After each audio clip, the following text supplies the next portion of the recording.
চাকরির দাবিতে বছরের পর বছর কেটে যাচ্ছে রাস্তায়। অপেক্ষা করতে করতে কারো কারো চাকরির বয়সও পেরিয়ে গেছে।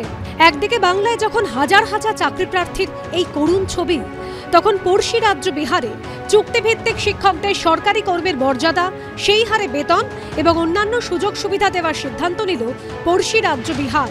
অর্থাৎ বাংলায় যখন হাজার হাজার চাকরি প্রার্থী হকের চাকরিটাই পাচ্ছেন না বলে অভিযোগ, তখন বিহারে চুক্তিভিত্তিক শিক্ষকদের স্থায়ীকরণের দাবিকে মান্যতা দিল নীতিশ কুমারের সরকার।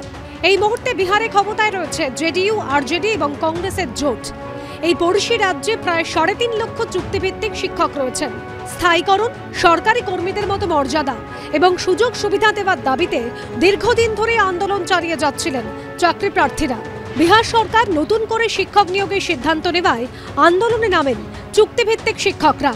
এবার লোকসভা ভোটের আগে চুক্তিভিত্তিক শিক্ষকদের দাবিকে মান্যতা দিল নীতিশ কুমারের মন্ত্রিসভা। আর এই ঘটনাকে হাতিয়ার করে নতুন করে সরব হয়েছে এ রাজ্যের বিরোধীরা। আগে সব সময় বিহারের তোমার গিয়ে কটাক্ষ করা হতো আর বাংলার শ্রেষ্ঠত্ব হতো। পরিবর্তনের জামাতে এটাই হয়েছে। এখানে দাঁড়িয়ে যাদের শিক্ষক নিয়োগ হওয়ার কথা তারা রাস্তায় আছে, তাদের জেল দেওয়া হয়েছে। গত কদিন আগেও কালীঘাটে তারা গিয়েছিল, তাদেরকে জামিন অযোগ্য ধারায় দেওয়া হয়েছে। 1000 দিন ধরে তারা বসে আছে, হাইকোর্টে যাচ্ছে, নির্দেশ দেওয়া হচ্ছে, তাও মানছে না। আর অন্যদিকে নীতিশ কুমারের সরকার দেখিয়ে দিল যে সরকার যদি চায় তাহলে সে নিয়োগ করতে পারে। এখানে যারা প্রকৃত শিক্ষক হওয়ার যোগ্য তারা রাস্তায় প্রতিদিন তারা রাস্তায় পড়ে আছে। পুলিশ তাদেরকে ধরে তার বিরুদ্ধে জামিন অযোগ্য ধারায় তাদেরকে মামলা করে জেলে ঢোকাচ্ছে। আর এগিয়ে বাংলা নয়, এবার আমাদের বাঙালিদের বলতে হবে এগিয়ে বিহার। বিহার গভর্নমেন্ট কিসের প্রেক্ষিতে এটা করেছে সেটা তারা বলতে পারবেন, বা এগুলো খতিয়ে দেখে তারপর এটা বলা যাবে। কিন্তু আমাদের এখানেও বিপুল সংখ্যক শিক্ষক যথেষ্ট ভালোভাবে নিয়োগ হয়েছে, এরম নয় যে নিয়োগ হয়নি। স্বচ্ছতার সঙ্গে সুন্দর নিয়োগ হয়েছে, তৃণমূল জমানাতেই নিয়োগ হয়েছে। এখন মুখ্যমন্ত্রী চাইছেন চাকরিগুলো হোক, আর বিরোধীরা চাইছে চাকরিগুলো না হোক, জটটা থাকুক। আর আমরা এই জট খোলার চেষ্টা করে যাচ্ছি।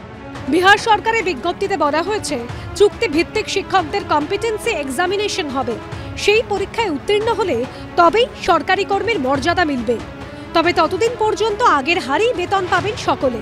একজন পরীক্ষার্থী সর্বোচ্চ 3 বার কম্পিটেন্সি এক্সামিনেশন দিতে পারবেন। উজ্জ্বল মুখোপাধ্যায়, দীপক ঘোষ ও ময়ূখ ঠাকুর চক্রবর্তীর রিপোর্ট, এবিপি আনন্দ। সত্য অন্তহীন, সত্যের খোঁজও তাই, সত্য সন্ধানে তাই আমরা অক্লান্ত, অকুতভয়। এবিপি আনন্দ নতুন ভাবনার প্রতীক, যা মনে মুক্ত, তথ্যে যুক্ত এবং যাবতীয় সীমানার বাঁধন থেকে মুক্ত। সীমা না শব্দটির মধ্যে লুকিয়ে আছে মানা শব্দটি, যেন চোখ রাঙানি এক অদৃশ্য বেড়াজাল, যা আটকে রাখে আমাদের এক ছোট্ট গণ্ডির মধ্যে। একমাত্র সঠিক খবরই গড়ে তুলবে এক মুক্ত সমাজ। সেই জগৎ গড়ার লক্ষ্যে কোনো সীমানার ঠুকুটি আমরা মানব না। এবিপি আনন্দ এগিয়ে থাকে, এগিয়ে রাখে।